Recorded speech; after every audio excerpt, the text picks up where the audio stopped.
Fala, meu querido aluno, beleza? Pura tranquilidade. Meu amigo, nesse vídeo eu vou explicar para você o conteúdo de divisão de frações. Mais precisamente, eu vou te mostrar por que na divisão de frações você tem que repetir a primeira e multiplicar pelo inverso da segunda. Muitos alunos me perguntam isso. Se você é um aluno curioso, se você é um aluno que não fica satisfeito quando você vê a fórmula que o professor te dá, você quer saber um pouquinho mais, esse vídeo é para você. Observe que temos aqui a seguinte divisão.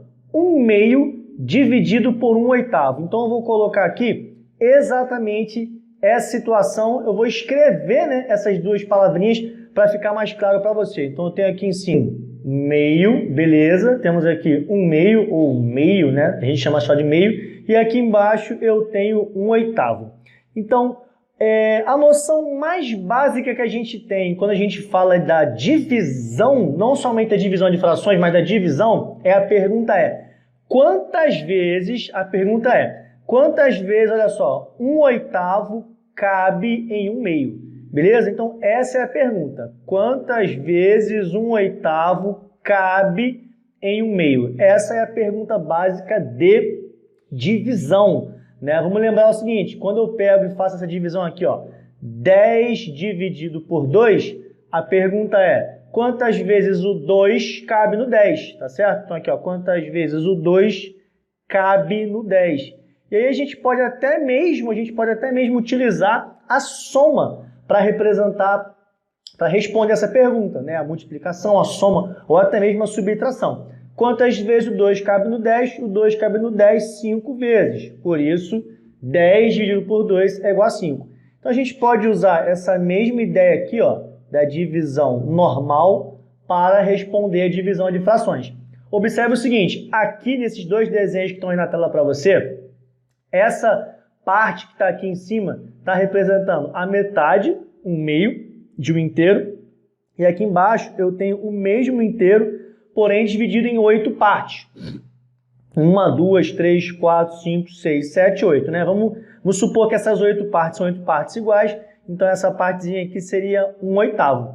Então, quando eu pergunto para você quantas vezes 1/8 cabe em 1/2, é só a gente contar aqui, Se eu pegar esse 1/8, preencher com mais esse 1/8, preencher com mais esse 1/8 e preencher com mais esse 1/8, a gente vai juntar 4 vezes 1/8 e vamos formar quem? Vamos formar 1/2. Então, qual era a pergunta lá em cima? Quantas vezes 1/8 cabe em 1/2? Então, a resposta dessa divisão, 1/8 dividido por 1/2 dividido por 1/8 é exatamente 4. Aí você vai falar assim, professor, mas eu não aprendi assim. Eu aprendi naquele método padrão que diz que eu tenho que repetir a primeira fração. Vamos jogar isso aqui para baixo? Vamos jogar para cá. Eu tenho que repetir a primeira fração, que é 1/2. Então, você pega 1/2, repete e multiplica pelo inverso da segunda fração, que é 1/8. O inverso de 1/8 vai ser 8 sobre 1. E aí você multiplica. 1 vezes 8 aqui dá 8. 2 vezes 1, que dá 2, e 8 dividido por 2, que vai dar exatamente 4. Beleza? Então, esse método que eu acabei de escrever aqui é o método padrão que todo mundo ensina e aprende dessa forma. É muito difícil você encontrar esse tipo de explicação que eu estou dando aqui para você. Agora, se a gente for falar de uma maneira mais geral, tipo assim, professor, essa ideia que você explicou aqui vai resolver qualquer divisão? Realmente não vai, Porque aqui a gente só conseguiu dividir porque era um resultado exato, 4, o número inteiro. E se o resultado fosse uma fração, quando a divisão é de frações, o resultado é uma fração. Eu não vou conseguir fazer assim. Por isso que a gente cria esse método, vamos botar aqui, vamos escrever. Por isso que a gente cria esse método para poder generalizar, para a gente poder conseguir resolver qualquer divisão. Agora, a lógica desse método não é muito difícil da gente entender a sua lógica geral. Olha só, se eu pegar 1/2 dividir por 1/8, o que eu vou fazer? Da onde que aparece a expressão inverte? Os alunos costumam perguntar muito isso. Pô, mas por que repete a primeira e multiplica pelo inverso da segunda? Eu vou te mostrar agora por quê.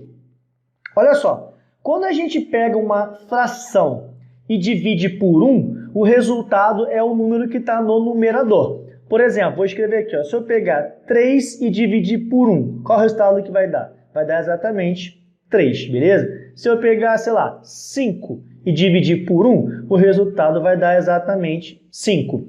Então, nessa divisão de fração aqui, ó, que a gente tem que resolver, que eu acabei de colocar aqui, a gente sabe já, né, qual é a resposta, mas vamos fingir que a gente não sabe, né? 1/2 dividido por 1/8. Qual é a ideia? O que eu vou fazer aqui? Eu vou transformar esse 1/8 no número 1. Porque se eu transformar esse 1/8 no número 1, o resultado vai ser exatamente a operação, o número que tiver na parte de cima, no numerador. Ah, professor, mas como que você vai pegar 1/8 e vai transformar no número 1? É só a gente pegar 1/8 e multiplicar pelo seu inverso. Se você pegar 1/8 e multiplicar pelo seu inverso, olha só, que é 8 sobre 1, o que vai acontecer? Vai cortar 8 com 8, e aí qual vai ser o resultado que vai dar aqui embaixo? Vai dar exatamente 1. Inclusive, a gente pode até mesmo falar isso de uma maneira geral, né? Quando você pega uma fração, vamos chamar aí uma fração qualquer de A sobre B. Se eu pego uma fração A sobre B e multiplico ela pelo seu inverso, qual é o inverso de A sobre B? É B sobre A. Qualquer fração multiplicada pelo seu inverso, qual vai ser o resultado? Vai ser 1, né? Eu vou cortar B com B, vou cortar B com A com A, quem que vai sobrar? 1. Então a gente usa essa mesma ideia onde? Aqui embaixo, tá certo? Eu pego 1/8, multiplico pelo seu inverso, que é 8 sobre 1, e aí o resultado vai dar 1 aqui embaixo. Porém, a gente sabe que quando você multiplica embaixo por um número, você também tem que multiplicar em cima pelo mesmo número. Ou seja, se eu multipliquei por 8 sobre 1 aqui embaixo, eu tenho que multiplicar por 8 sobre 1 também aqui em cima. E aí eu te pergunto, qual é a conta, né, que sobrou aqui para mim na parte de cima? Sobrou 1/2 vezes 8 sobre 1. E aí quem é 1/2 é exatamente a primeira fração que a gente tinha. E quem é o 8 sobre 1 é o inverso da segunda. Por isso que a gente tem esse método de repete a primeira e multiplica pelo inverso da segunda. Fazendo essa conta aqui agora, a gente vai chegar, obviamente, no resultado da conta que a gente fez aqui ao lado. O resultado é 4. Por isso que a gente sempre vai ter na divisão de frações a primeira fração aqui, ó, a gente vai repetir, e a segunda fração a gente vai inverter. Então, é a primeira multiplicado pelo inverso da segunda. Então, se você, em algum momento, você esquecer essa ideia, muita gente esquece, às vezes passa um tempo sem estudar, acaba não fazendo exercício, enfim. Aí o cara volta para fazer uma prova de concurso, vestibular, enfim, ele vai e esquece essa ideia, esquece como é que resolve divisão de frações. E com essa ideia, eu tenho certeza que você não vai esquecer mais. Muito bem, tá aí mais um vídeo para você. Se você gostou, deixa seu like, compartilhe com seus amigos. Te vejo na próxima!